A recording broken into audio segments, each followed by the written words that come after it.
So I've been thinking a lot about this topic because I've been considering reviewing other anime like Girl Meets World, The Walking Dead, and Mickey's Playhouse. Actually, The Walking Dead is true. I'm still noticing that a lot of people are dealing with the aftershock of like Naruto ending, and it's pretty common. It's normal to do that. That's why some people want me to review the Naruto filler arc. Because at least then I would be talking about Naruto, which is something that they understand and they're familiar with. And that's the point of this, that people, as a whole, I think we're pretty resistant to change. And then there's people that are constantly recommending me, like new anime, new manga, new shows and stuff, and I appreciate that. But there's some people that when they recommend stuff to me, I can look into their psychology because of the way that they write their comment. Usually the way the messages go is, you should check out X, you know, because this show has the Naruto feel to it, or it has certain aspects that remind me of Naruto. And all I'm thinking as I'm reading this is, so this person is basically telling me that they're still not over Naruto, because if they were, they wouldn't be looking for stuff that is similar to Naruto. They would just be looking for good stuff. It's kind of like when you break up with somebody and you're trying to look for somebody that looks like your ex-girlfriend. That's understandable, because it was a big chunk of your life. You got heavily invested in it, even emotionally invested in it. And it was also part of a habit, right? Because you woke up every Wednesday or Thursday morning, you would read a chapter. That's a habit. And those types of habits, especially when they go on for more than 2 years, those are really, really hard to break. And then there's other people who say, oh, this series could be the next Naruto. And I think what they mean, you know, what they really mean is that they would hope that this series that they kind of like, you know, gains the same popularity that Naruto had. In the United States, the way that Naruto got so big and One Piece and Bleach did, well actually One Piece, it's still struggling to get there, but the point is that these series were on TV during a time where people, when young teenagers would actually sit in front of the TV and watch TV for hours. And I was part of that generation. Now, I don't know about you guys, but I rarely watch TV. In fact, the hours that I would dedicate for the TV or that I would just spend watching shows on the TV, I use them to go online. Now, if an anime wants to get big, it has to get big online. That's why do you think Attack on Titan is on Toonami dubbed? Because it got fucking exploded. It exploded online. Why do you think Kill la Kill is going to be on Toonami? Because it exploded online. Naruto also had two other things that I think made it grow to the extent that it did. Basically, it's having a weekly anime and a weekly manga. And being weekly is really important because no matter how great the manga is, if it's on a monthly basis, the hype for it dies down because of the amount of time that people have to wait for a new release. So you create a habit out of that. It's kind of like going to church.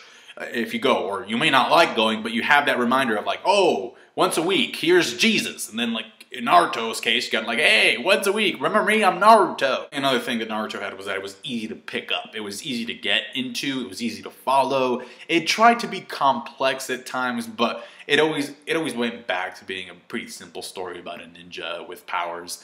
And it also had, for the most part, very, very appealing art style, which is something that One Piece struggles with, or at least a lot of people think that One Piece struggles with.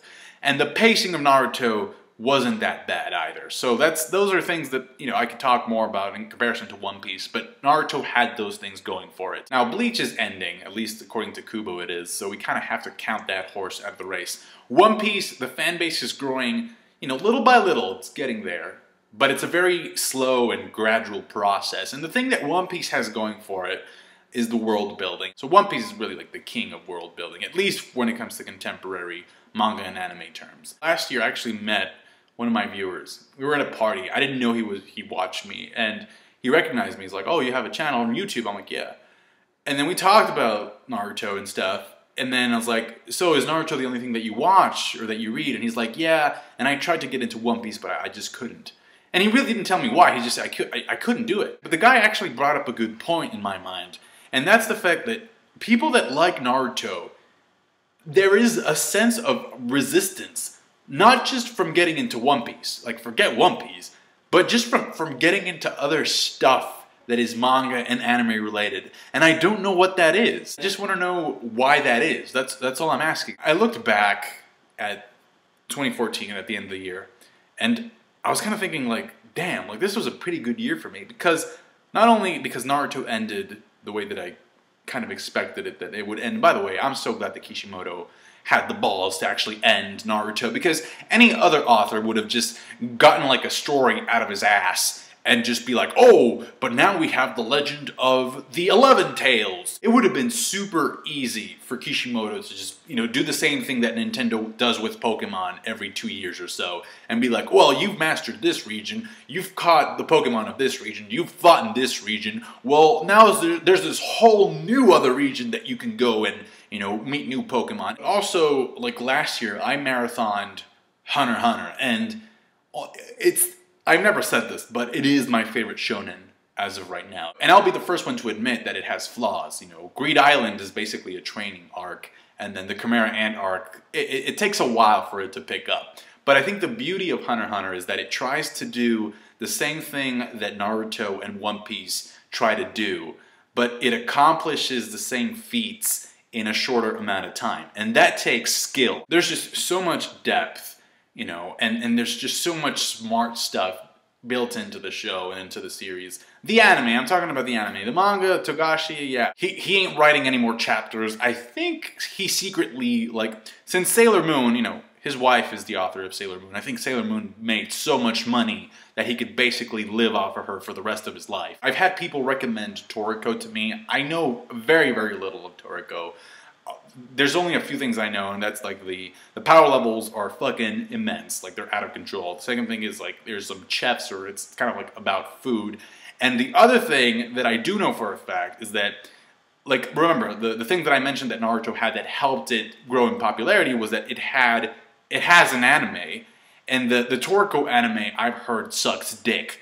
Let's go to Manga Stream and let's see what the future of manga looks like from Manga Stream's perspective. What do you have here? You have Toriko, you have Bleach, you have Fairy Tail, you have Seven Deadly Sins, and you have a chapter of Akame ga Kill. Now, Akame ga Kill is monthly, not weekly. Toriko, like I said, no anime. Bleach is about to end. And then the Seven Deadly Sins, it's on break, and you see like a picture of Meliodas with like a little fucking towel on his head. Like, ugh. My point here is this.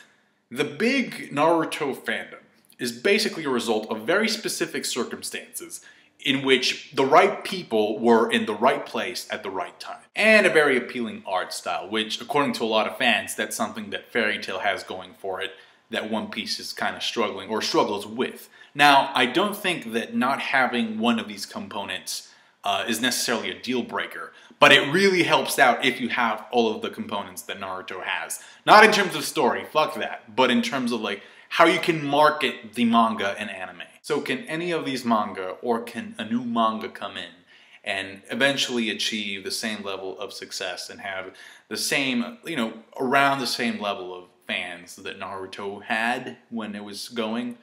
In time, yes. But that's the thing, it's gonna take time. In fact, there's a sense of nostalgia to Naruto that only happens when you give something enough time. I feel like right now everything is fresh and just there. Although technically One Piece has been out for more than 10 years, but you know what I mean. It's there for you to enjoy, but it's a matter of people reorganizing what they enjoy and picking other stuff to enjoy. If that makes any sense. Or just, you know, say, fuck it. I was only in this anime and manga thing for Naruto and that's it. I mean, as much as I would think that you'd be missing out on really great storytelling, I mean, that's your decision. Thank you so much for watching, guys. Tell me your thoughts about this topic in the comment section. Subscribe to my channel. Like the video if you did. I appreciate those likes. My grandmother passed away yesterday, unfortunately, but I'm not sad because it was a natural thing. She was old. It was her time. She went away peacefully. But I just wanted to dedicate this video to my grandma because I love you, Grandma. So, thanks, guys. Catch you guys later.